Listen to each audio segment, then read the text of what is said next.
자, 여러분들을 말씀으로 인도합니다. 오늘 5장 3절 특별히 여러분의 심령 속에 이 말씀을 새겨 놓으시고, 오늘 다른 거는 다 잊어버려도 이 말씀 한 구절만 한 주간 동안에 묵상하시고 이 말씀에 복이 있으시기를 기도하고 소망합니다. 따라서 하십니다. 심령이 가난한 자는 복이 있나니 천국이 나의 것이요. 아멘. 여러분, 이 말씀을 한 구절은 이번 한 주간 동안에 계속 묵상하시고 또 암송하시고 평생 이 말씀에 복이 있으시기를 기도하고 축복합니다. 5장 말씀으로 이제 강의에 들어갑니다. 원래 5장부터 7장까지는 산상수훈이라고 그렇게 부르고 있습니다. 예수님께서 산에서 하신 말씀이라 그래서 산상수훈이라고 그러는데요. 그래서 말씀 내용이 5장, 6장, 7장 상당히 많은 양을 할애하고 있습니다만은, 그런데 이 5, 6, 7장을 한 가지 키워드로 주제로 우리가 전할 수가 있다면 따라서 하십니다. 메시아 왕국, 그 메시아 왕국에 관한 말씀이라고 할 수가 있습니다. 자, 구약의 사상 중에 중요한 신학과 신앙 중에 하나가 천국이라고 하는 신앙이었습니다. 말쿠토 샤마임. 그래서 이 천국에 대한 신학과 신앙이 워낙 중요한 화두였기 때문에 마태복음 3장에서도 세례 요한의 첫 번째 메시지가 회개하라, 무엇이 가까이 왔느니라, 천국이 가까이 왔느니라 라고 복음을 전했고, 마태복음 4장에서도 예수님께서도 어떻게 보면 우연의 일치 같지만 첫 번째 복음의 메시지가 천국이 가까이 왔느니라 라고 하는 동일한 주제로 말씀을 전하셨습니다.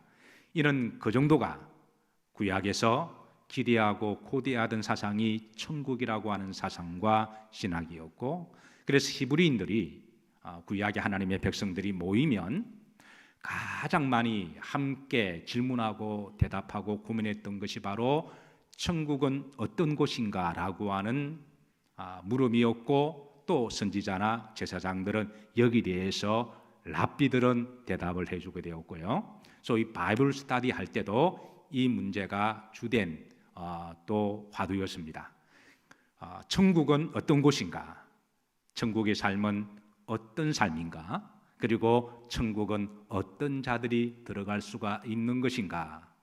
이 중요한 화두에 대해서 이제 예수님께서 오늘 5장에 그 답을 주시고 계십니다.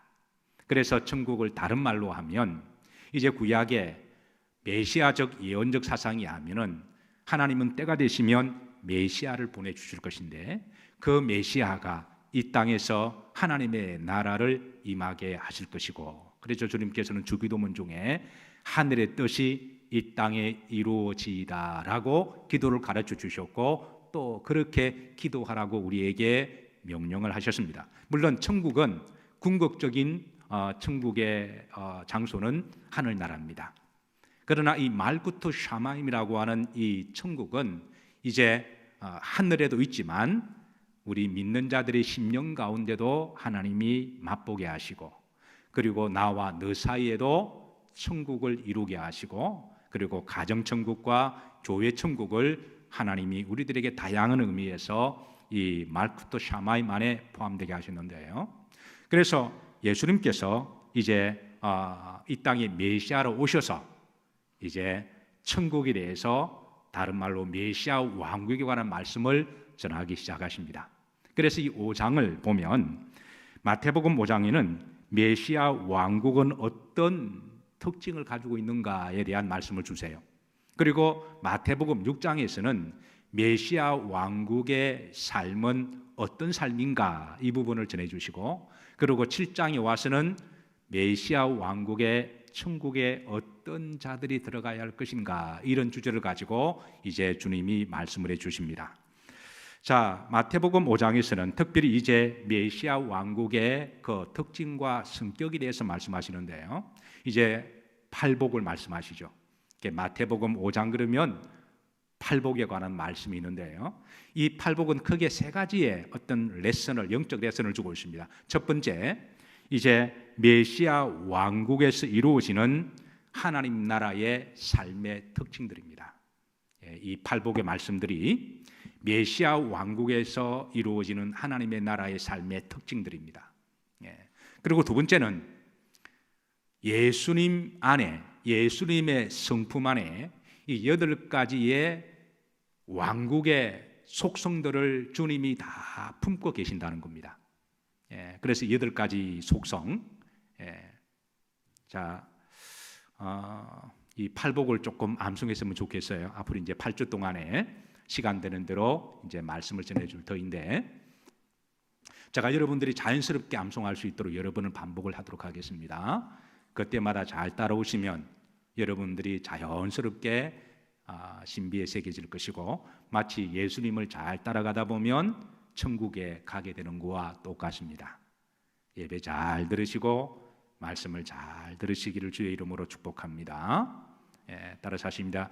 심령이 가난한 자는 복이 있나니 천국이 나의 것이며, 애통하는 자는 복이 있나니 저희가 위로를 받을 것이며, 온유한 자는 복이 있나니 저희가 땅을 기업으로 받을 것이며, 의에 줄이고 목마른 자는 복이 있나니 천국이 저희 것입니다.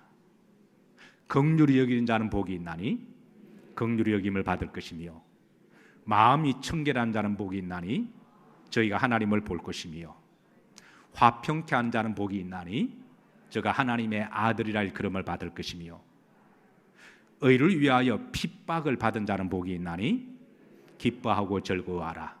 하늘에서 나의 상이 큽니다.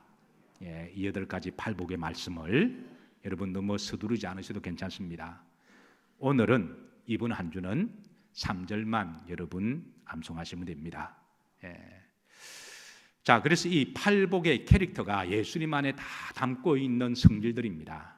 예수님 안에 이 모든 것을 다 가지고 계시고요. 그리고 세 번째 영적 레슨은 소위 주님을 믿고 따르는 자의 마음도 주님의 마음을 닮아서 이 8가지의 신앙의 이 특징들을 가지고 살아야 함을 우리들에게 주시는 말씀이기도 합니다. 사랑하는 성도 여러분, 이 팔복의 복이 여러분 여정 가운데 한평생 함께하는 것이 복입니다. 자, 우선 다시 한번 따라서 하십니다. 심령이 가난한 자는 복이 있나니 천국이 누구 것이미요? 나의 것이미요. 자, 이런 전의를 가지고 1절 말씀으로 들어갑니다. 합독합니다. 예수님께서 무리를 보시고 산에 올라가 앉으시니 제자들이 나온지라. 자, 예수님께서 산에서 제자들에게 또 많은 분들에게 주신 말씀이, 그 산 이름을 우리는 팔복산이라고 그렇게 명명을 하는데요. 우선 이 장소가 어딘지 한번 보도록 하시겠습니다. 우선 지도를 좀 보시죠.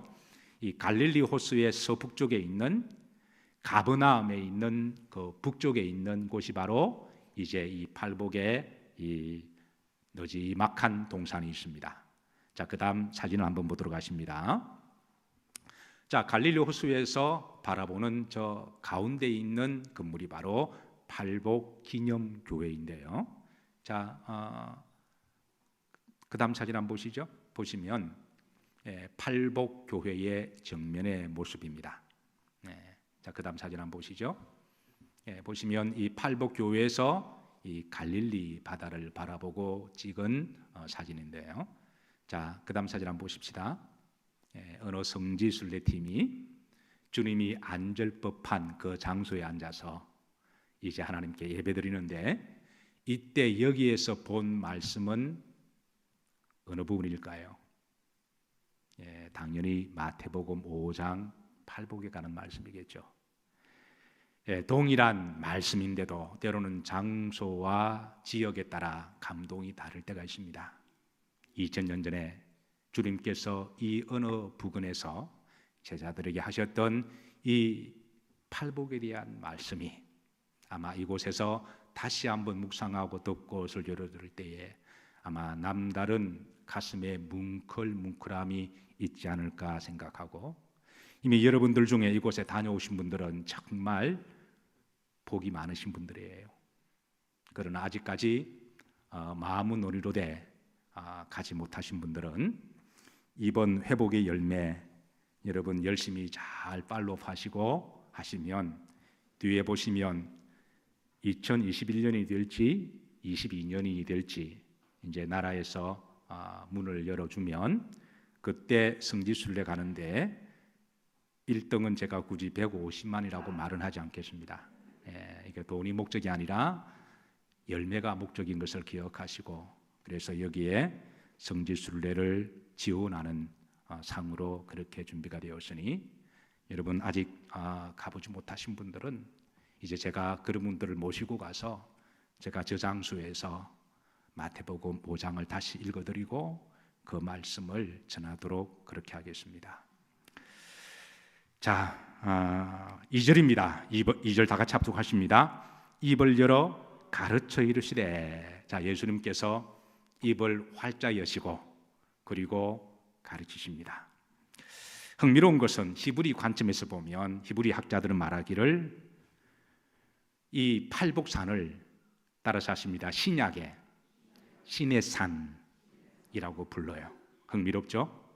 왜 이렇게 부르느냐 하면 구약의 모세는 오실 메시아의 표상입니다. 모세가 시내산에서 하나님의 말씀을 받고 또 하나님이 시내산에 강림하셔서 말씀을 주신 것처럼 이제 모세의 실체가 되시는 메시아이신 예수님이 직접 이 땅에 오셔서 시내산에서 하나님이 말씀하신 것처럼 예수님이 천국 복음을 전하시고 가르쳐 주셨다고 그래서 이 팔복산을 히브리 학자들은 신약의 신의 산이라고 구속사적으로 그렇게 해석을 합니다. 자, 3절입니다. 자, 주님이 이제 팔복에 관한 말씀을 주시는데 이제 첫 번째가 따라서 하십니다. 심령이 가난한 자기 이름을 넣어서 김한세는 이럴 때 꼭 저 이름을 부르는 분이 계세요. 뭐 괜찮습니다. 제 이름 들어가면 저는 좋죠. 근데 여러분 이름을 꼭 넣으셔서 심령이 가난한 누구는 뭐가 있나니 복이 있나니. 자, 이게 복이라고 하는 것. 여러분 하나님은 복의 근원 되세요. 찬송가 28장의 복의 근원 강림하사. 이게 복의 근원이신 하나님이 강림하신 분이 예수 그리스도십니다. 하나님 복의 근원이신데요. 성경에 보면 하나님은 우리들에게 정말 복을 주기를 원하십니다. 근데 세 종류의 복이 있어요. 원문에 보시면 첫 번째는 바라크라고 하는 복입니다. 따라서 하십니다. 바라크. 바라크라고 하는 복인데요. 성경에 가장 많은 용례로 사용되고 있습니다. 대표적으로 이 용례가 쓰인 곳이 창세기 1장 21절에 하나님이 그들에게 복을 주시어 이르시되 생육하고 번성할지어다. 이때에 바라크라고 하는 복을 사용하는데요. 이 복은 하나님이 무조건적으로 주시는 복을 말씀하세요. 오늘 장로님 기도하셨지만 계절에 따라 계절의 복을 주시고 또 이슬을 주시고 각종 열매를 맺게 하시고, 이거는 우리 인간들의 공로와 노력과 아무런 관계없이 하나님이 그냥 주시는 복입니다. 그리고 우리는 그 복을 계절마다 풍성하게 누리고 살아갑니다.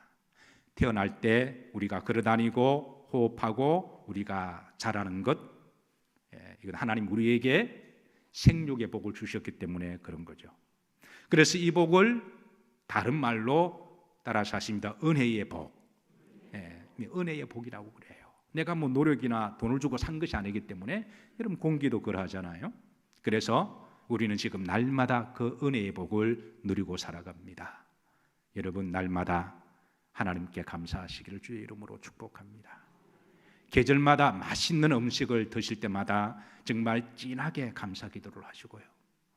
산길을 걷다가 가을 단풍을 보다가 이렇게 10월의 어느 멋진 날, 11월에 이렇게 멋진 단풍을 볼 때마다 이렇게 메커니즘을 만드신 하나님께 무한 감사를 드리시기를 주의 이름으로 축복합니다. 그래서 이 바라크의 복을 은혜의 복이라고 그러는데요. 이 바라크가 영어로 버락이라고 하는 발음이 되죠. 여러분, 버락하면 누가 제일 먼저 떠오르십니까? 오바마, 버락, 오바마. 그래서 이 바라크의 복을 가장 많이 받은 대표적인 한 사람이 오바마라고 저는 생각해요. 사실 대통령이 될 수 없는, 사실 차별하기로 우리나라 같으면 대통령이 되었을까요? 그래도 하나님을 믿는 나라니까 대통령이 되지 않았을까요? 저는 우리나라가 하나님을 잘 믿는 나라가 되어서 차별이 없고 누구든지 모든 사람들이 다 평등하고 마음껏 꿈을 펼치고 꿈을 이룰 수 있는 메시아 왕국 같은 나라가 되기를 기도하고 소망합니다. 이게 이제 바라크의 축복이고요. 두 번째 복은 아슈아르라고 하는 복이 있습니다. 따라서 하십니다. 아슈아르. 이 용례도 성경에 많이 나오는데요. 대표적으로 쓰인 곳이 시편 1편 1절입니다. 복이 있는 사람은, 복이 있는 사람은, 이렇게 시작하는데 그게 아슈아르라고 하는 복인데요. 이 복은 이제 관계의 복을 말씀하십니다. 그러니까 하나님과 관계를 잘 맺으면 하나님으로부터 받는 복이 있습니다. 믿음의 복을 받아요. 은혜의 복을 받습니다. 구원의 복을 받습니다. 평안의 복을 받습니다. 천국의 복을 받습니다. 또 사람과의 관계를 잘 맞으면 소위 인간관계의 복을 받습니다. 그래서 복이 있는 사람은 악인의 길을 쫓지 아니하고 죄인의 길에 서지 아니하고. 악인들은 제가 늘 말하지만 꾀가 많다 그랬죠. 여러분, 꾀가 많은 사람 정말 조심하셔야 돼요. 죄인들은 다니는 길들이 있습니다. 그래서 길이라고 아무 길로 갔다가 나중에는 막장에 도달할 수가 있습니다. 그리고 교만한 사람들을 보면 여러분 석 피하시기를 소망합니다. 왜? 이 아슈아르 복은 내가 관계를 잘못 맺으면 나중에는 믿는 도끼의 발등을 지키고 그 사람 때문에 눈물 콧물 다 빼고 그리고 간과 슬개를 다 내어줘야 할 때가 있기 때문에 그렇습니다. 그래서 하나님이 이 아슈아르 복은 관계의 복을 말씀하시는데, 하나님은 우리들이 관계를 잘 맺으심으로 소위 인복이 있으시기를 바라시고 인덕이 있으시기를 바라시고, 저는 여러분들에게 좋은 사람들이 많이 이렇게 맺히시고 여러분 참 나쁜 사람들이 잘 꼬이는 사람들이 있어요. 저는 여러분들 여정 가운데 이상한 사람, 나쁜 사람, 그런 사람들이 꼬이지 않기를 기도하고 축복합니다. 어쨌든 우리는 인간관계의 복이 있어야 되고요. 세 번째 복은 마카리우스라고 하는 복입니다. 오늘 이제 마태복음 5장이 나오는 복이 따라서 하십니다. 마카리우스라고 하는 복인데요. 이 복은 주로 영적인 복을 말씀하세요. 마음의 복, 심령의 복, 영적인 복을 말씀하십니다. 어쨌든 하나님은 복의 근원이 되셔서 하나님을 믿는 백성들에게 이 복을 다 주시기를 원하시는데, 오늘 주님이 이 팔복산에서 주시는 복은 주로 포커스가 심령의 복, 영적인 복의 말씀에 맞춰져 있다는 것을 조금 기억하시면 좋겠습니다. 자, 그리고 한 가지 더 흥미로운 것은 이 팔복 중에 제일 첫 번째가 따라서 하십니다. 심령이 가난한 기만세는 복이 있나니 천국이 나의 것임이라. 이게 팔복 중에 왜 첫 번째가 될까요? 8가지 복 중에 여러분 사다리도 계단이 첫 단계가 있죠. 우리 옷도 첫 단추를 잘못 끼면 나중에 이상해지잖아요. 신앙생활도 처음부터 기초를 파운데이션을 잘 만든 사람은 좀 가다가 시험 들어도 잘 극복하는데, 근데 신앙생활을 이 첫 단계를 잘못 끼우면 이게 한평생 힘들 수가 있습니다. 그래서 신앙생활도 처음부터 기초를 잘 다져놓는 게 얼마나 중요한 줄 몰라요.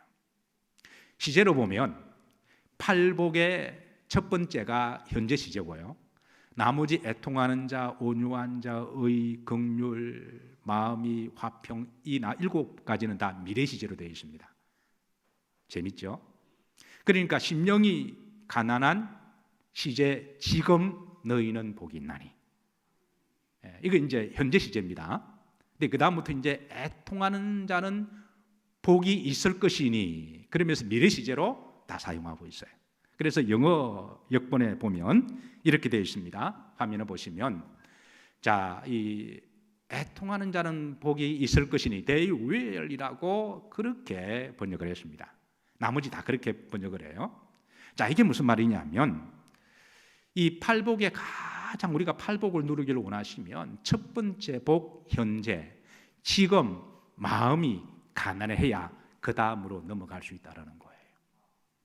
그래서 이 첫 번째 심령이 가난한 이 복은 우리가 팔복의 첫 번째 해당되는 것이니까, 여러분 이 첫 번째 지금 복이 여러분 가운데 임하시기를 기도하고 축복합니다. 자, 그러면 심령이 가난하다라는 말은 무슨 말인가? 첫 번째 먼저 심령을 강조하고 있습니다. 원문에 보시면 하나님의 거룩한 영 안에라고 되어 있습니다. 하나님의 거룩한 영 안에. 이 말은 신약성경으로 말하면 내 속에 성령이 충만한 상태를 이야기합니다. 사랑하는 성도 여러분, 분명한 것은 하나님의 영은 거룩한 영이고, 하나님의 영은 평안의 영이고, 하나님의 영은 용서의 영이고, 하나님의 영은 사랑의 영이고, 하나님의 영은 감사의 영입니다. 하나님의 영은 기쁨의 영이고, 하나님의 영은 소망의 영입니다. 그 안에 미움도 없고, 그 안에 시기 질투도 없습니다. 사랑은 허다한 죄를 덮는다 그랬고, 온전한 사랑은 두려움을 내어 쫓는다 했으니, 그래서 분명한 우리 속에 하나님 영이 충만하면 하나님은 그 마음속에 천국이 되게 하십니다. 사실 우리가 지금 좀 코로나 때문에 다 힘든 시절을 보내고 있죠. 그리고 또 경제 때문에 또 염려하는 부분도 있습니다. 그러나 세상이 아무리 지옥 같아도 내 마음이 천국이면 그 사람은 복이 있는 거예요. 세상이 아무리 살기 좋아도, 건강해도, 모든 것을 다 가지고 있어도 내 마음이 지옥이면 그 사람은 불행한 거죠. 사랑하는 성도 여러분, 여러분의 심령에 성령 충만함을 채우시기를 주의 이름으로 축복합니다.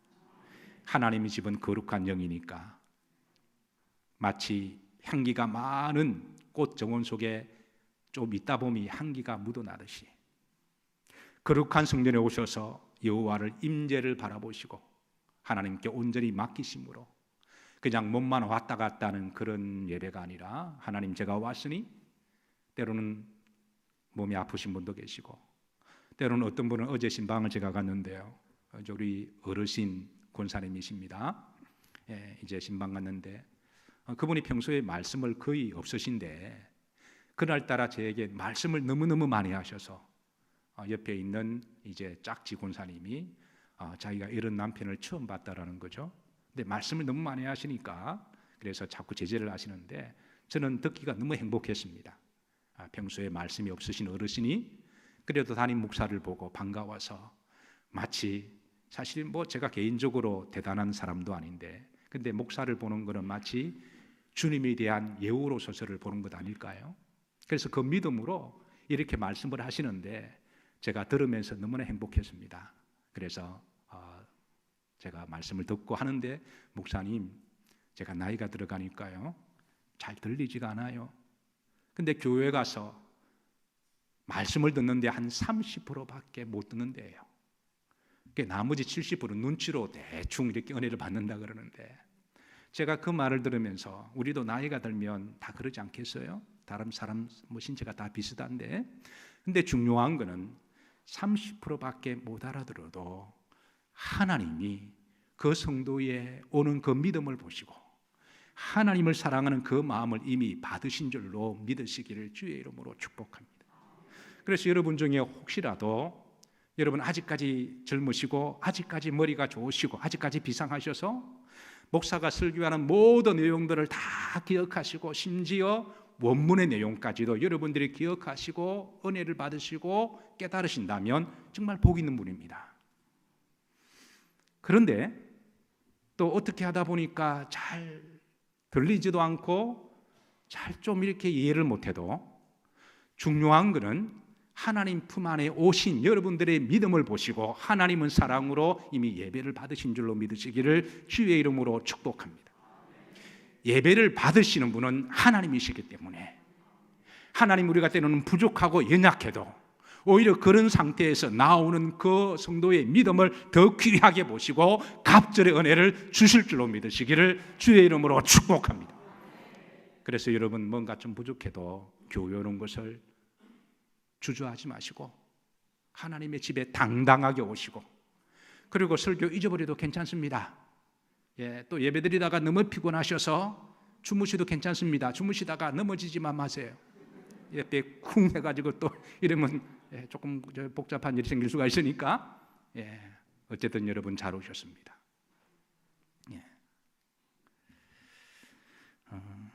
그래서 하나님의 영으로 가득 찬 상태, 어쨌든 여러분 오셨으면 거룩한 영을 충만히 채우시고 돌아가시기를 주의 이름으로 축복합니다. 두 번째, 여러분이 가난이라고 하는 말입니다. 자, 우리 사람들의 가난에 대한 사전적 이해는요, 돈이 없고 그리고 풍요롭지 못한 것을 가난이라고 이야기를 해요. 그런데 히브리인들이 생각하는 가난은 전혀 다릅니다. 제가 마태복음을 강의할 때 마태복음은 철저하게 히브리인의 관점에서, 구약의 관점에서 마태가 복음을 전한 것이라고 말씀을 드렸기 때문에 히브리적 구약의 전이가 없으면 마태복음은 잘 열리지가 않습니다. 자, 히브리인들이 생각하는 가난은 다음 세 종류에 해당되는 사람들이 가난한 사람이에요. 잘 들어보시고 내가 가난한 사람인지 아닌지를 한번 스스로 한번 체크해 보세요. 첫 번째, 땅이 없는 사람이나 집이 없는 사람을 가난한 사람이라 불렀습니다. 이 가난한 사람을 히브리 말로 따라서 하십니다. 아니라고 불렀는데요, 이 아니라고 하는 용례가 첫 번째가 땅이 없는 사람들. 옛날에는 땅이 없으면 이 농사를 짓지 못하잖아요. 그래서 소작을 받아서 이제 농사를 짓게 되는데요, 그러면 거의 90%는 다 상납하고 거의 한 10% 가지고 살아가는데, 그러니까 얼마나 힘들까요? 그리고 또 집이 없는 사람을 아니라고 불렀습니다. 우리가 하루 일을 열심히 살고 그래도 그게 집에 들어가서 두 다리 쭉 빗고 그리고 다시 쉬고 힘을 얻고 회복하고, 그래서 또 그 다음날 우리가 하루를 살아가는 것이 기본적으로 우리가 누려야 될 우리의 축복인데, 그런데 어떻게 하다 보니까 집 한 채 없이 살아가면서 늘 이제 전세, 월세, 사고세를 전전하면서 이렇게 살아가는 사람을 구약에는 가난한 사람이라고 불렀습니다. 자, 두 번째, 구약의 가난한 사람은 사회 구조적으로 약자로 살아갈 수밖에 없는 사람들을 아니라고 불렀는데요, 고대 근동 지방뿐만 아니라 우리나라 조선시대도 그러하고 구약에서는 구조적으로 가난하게 살아갈 수밖에 없는 대표적인 두 종류의 사람이 고아와 과부라고 그랬습니다. 그러니까 모든 것이 남성 중심의 구조로 사회가 재편되어 있기 때문에 여자가 남편이 죽으면 할 수 있는 일이 아무것도 없어서 그때부터는 가난하게 살아갈 수밖에 없는 거죠. 그리고 부모가 돌아가면 전쟁을 통해서 아니면 질병을 통해서 그 아이들에게는 영혼도 없다고 생각했기 때문에 애들은 가라가 되어서 아이들도 가난하게 살아갈 수밖에 없는 구조가 바로 이 옛날의 사회 구조여서, 그래서 그런 사람을 아니라고 불렀는데요, 물론 지금은 이제 우리 기독교 문화가 전 세계에 퍼짐으로 아이들이나 여성들의 인권이 많이 신장이 되어서 이제 평등하게 살아간 것은 이제는 복음의 역사라고 저는 믿습니다. 어쨌든 간에 이 구약에서는 이 고아와 과부들이 사회 구조적으로 이제 무시당하고 차별을 당하고 살아갈 수밖에 없는데요, 이제 그런 이들을 아니라고 불렀고요. 근데 하나님은 놀랍게도 사람들이 율법을 만들어서 차별을 하고 이제 무시를 해도 하나님은 나는 고아의 아버지다, 고아들에게 내가 아버지가 되어준다, 내가 과부들에게 내가 남편이 되어준다, 이렇게 말씀하시면 이미 구약에서도 하나님의 복음에는 말씀에는 차별이 없음을 우리들에게 알려주고 계시죠. 그런데 앞으로 메시아가 오시게 되면 이런 부분들이 다 메시아 왕국에는 가난한 자에게도 복음이 전파되어서 누구든지 하나님을 믿을 수가 있고 주의 성전에 나올 수 있는 것을 예언적 사상을 이루신 분이 바로 예수 그리스도십니다. 또 구약의 사회적 약자는 어떤 정치적이나 아니면 어떤 억울한 일을 당해서 약자로 살아갈 수밖에 없는 사람들도 안이라고 그렇게 불렀어요.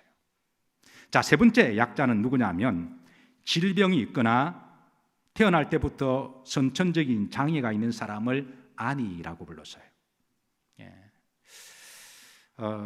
특히 구약에서는 이 사람이 만들어낸 율법인데요, 어떻게 보면 사람이 참 못됐다라고 볼 수가 있는데 원죄의 속성을 가지고 있어서 사실은 태어날 때부터 신체적 장애를 가지고 태어난 그 아이가 무슨 잘못이 있을까요?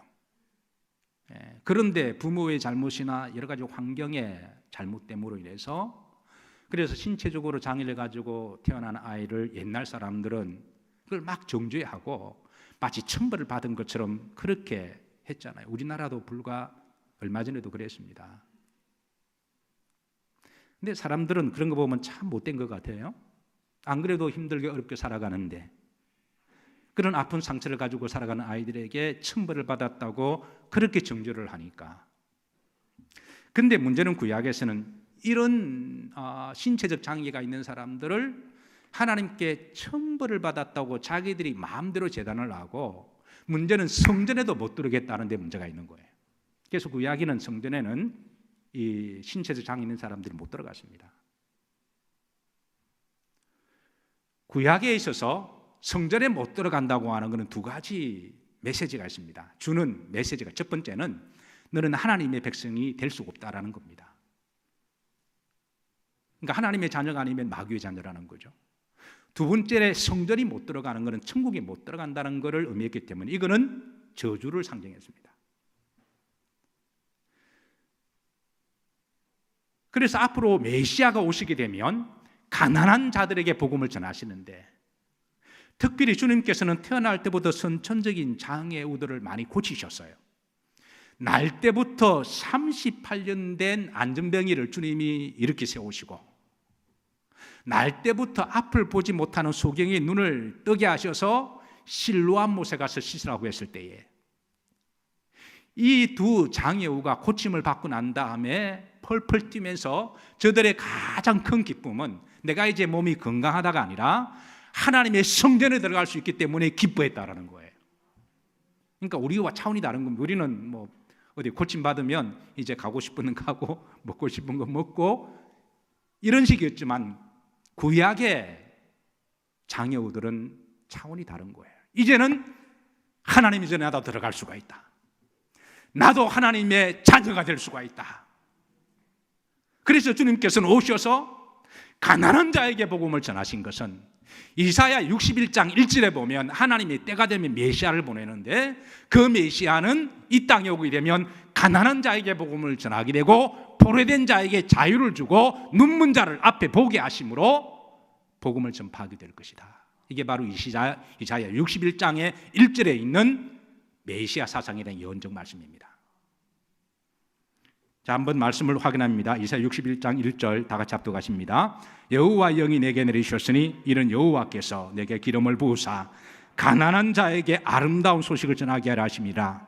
나를 보내사 마음이 상한 자를 고치며 포로된 자에게 자유를, 갇힌 자에게 노임을 선포함. 누가? 앞으로 메시아가 오시게 되면 너희들은 가난한 자를 무시하고 차별하지만 너희들이 가난한 신체적 장애 있는 사람들을 성전에도 못 들어가게 하지만 나 여호와는 가난한 자의 아버지가 되고 가난한 자의 남편이 될 것이고 가난한 자에게 자유를 줄 것이며 가난한 자에게 걷게 할 것이고 눈을 보게 할 것이며 하나님의 자녀가 되게 하시고 주의 성전에 들어와서 복음을 듣게 할 것이다. 이게 바로 메시아 왕국의 하나님의 나라의 복음입니다. 그래서 누가복음 4장 17절에 보시면 누가가 이 복음을 성취의 사건으로 풀어주시는데요. 자, 보십시다. 선지자 이사야의 글을 들이우거늘 책을 펴서 이렇게 기록된 데를 많이 찾으시니, 주님이 의도적으로 이사야 61장을 펴시고 찾으셔서 말씀을 전하시는 것은 주의 성령이 내게 임하셨으니 이는 가난한 자에게 무엇을 전하게 하시고 가난한 자도 복음을 들을 수가 있다. 가난한 자도 하나님의 자녀가 될 수도 있다. 가난한 자도 존귀한 자가 될 수가 있고 질병이 있는 자도 존귀한 자가 될 수가 있고, 나는 고아의 아버지고 나는 과부의 남편이다. 내게 기름을 부으시고 나를 보내사 포로된 자에게 자유를, 눈먼 자도 앞을 보게 되어서 성전에 들어올 수가 있다. 사실 우리도 영적으로 다 봉사들이었잖아요. 근데 주님이 우리의 눈을 열어주셨습니다. 그래서 우리가 주의 성전에 들어와서 이방인들도 하나님의 자녀가 되는 권세를 얻고 우리는 거룩하신 하나님을 아버지로 부르고 예배드리는 것은 우리 생의 가장 큰 축복이고 삶의 존재 근원입니다. 세 번째, 심령이 가난하다고 하는 것은 겸손한 자를 의미하는데요, 초대 교부 더툴리아는 오늘 5장 3절을 역으로 설명을 합니다. 겸손하지 않는 자는 심령이 가난할 수가 없다. 심령이 가난한 자는, 이 말을 역으로 해서 겸손하지 않으면 심령이 가난할 수가 없다. 실제로 겸손의 반대는 교만인데요, 교만하면 절대 하나님 못 믿습니다. 교만하면 하나님의 말씀을 받아들일 수 없기 때문에, 자기가 제일 똑똑한데요, 특히 자기 성공신화가 있는 사람일수록 그를 함정에 빠질 우려가 더 많습니다. 그래서 저는 우리 영일 성도님들이 여러분 분야에서 성공하기를 바라지만, 여러분, 성공한 사람들이 가장 빠지기 쉬운 함정이 교만할 수가 있다는 거예요.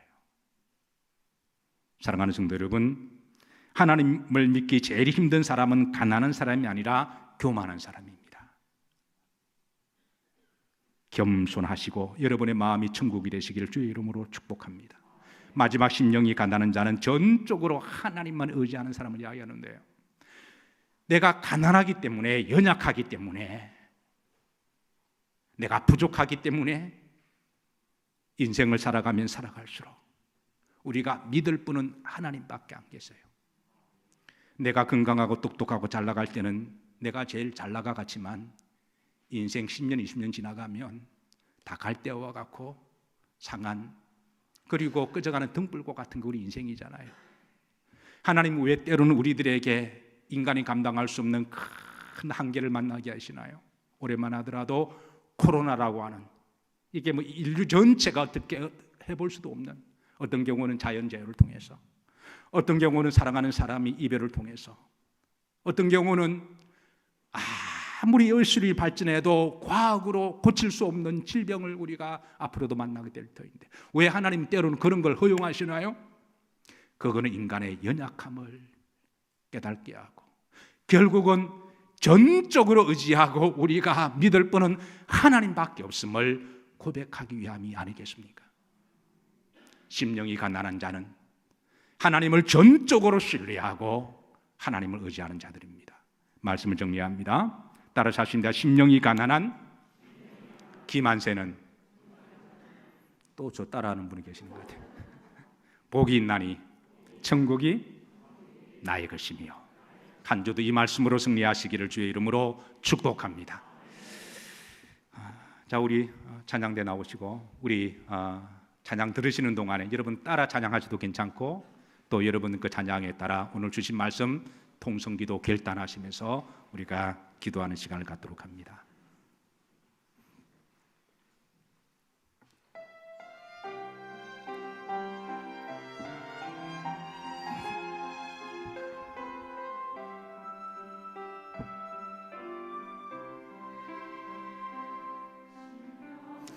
사랑의 하나님, 거룩한 성일 주의 전에 불러주셔서 전능하신 사랑의 품 안에 안아주심을 감사드립니다. 말씀을 받았습니다. 심정이 가난한 자 복이 있나니 천국이 저희 것입니다. 오 하나님 아버지, 메시아 왕국이 땅에 오셨으니 그 하나님의 왕국 안에 거하기를 소망합니다. 예수님의 성품에 8가지의 이 복이 가지고 계시듯 우리도 주님의 성품을 닮아가기를 소망합니다. 믿는 자들의 심령이 천국이 되게 해 주옵소서. 심령이 가난한 자 복이 있나니 천국이 저희들 것입니다. 우리들의 심령이 주의 거룩한 영으로 충만하게 채워주시고 그 성령의 능력과 힘으로 세상을 승리하게 하옵소서. 우리 심령이 가난하기를, 겸손하기를 소망합니다. 우리는 다 가난한 자들입니다. 상처가 있고 아픔이 있고 눈물이 있는 자들입니다. 우리의 눈물을 닦아주시고 가난한 자의 아버지가 되어주심을 감사드립니다. 하나님 안에서 마음껏 위로받게 하시고 안식하게 하옵소서. 심령이 가난한 자, 우리 마음이 겸손하게 하여 주옵시고 하나님을 전적으로 의지하며 신뢰하며 믿음으로 살아갈 수 있도록 우리들을 인도해 주옵소서. 우리들에게 복을 주시길 원하시는 하나님 아버지, 바라크의 복을 주시고 관계의 복을 주시고 심령의 복을 주심을 감사를 드립니다. 그 복을 누리며 살아갈 수 있도록 우리 여정을 인도해 주옵소서.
다 일어나셔서 축도합니다. 이제는 우리 주 예수 그리스도 은혜와 성부 하나님의 크신 사랑과 성령의 감동과 교통하심이 거룩한 전에 서 있는 주의 자녀들에게 오늘 말씀을 받고 그 말씀대로 살아가기를 다짐하는 사랑하는 성도님들 머리 위에, 또한 영상으로 예배드리는 우리 영일 성도님들 머리 위에, 여러 가지 상황으로 또 삶의 자리에서 외국에서 예배드리는 우리 영일 성도님들 머리 위에 지금부터 영원토록 심령의 천국의 복이 임하시기를 축원하며 기도하옵나이다. 아멘.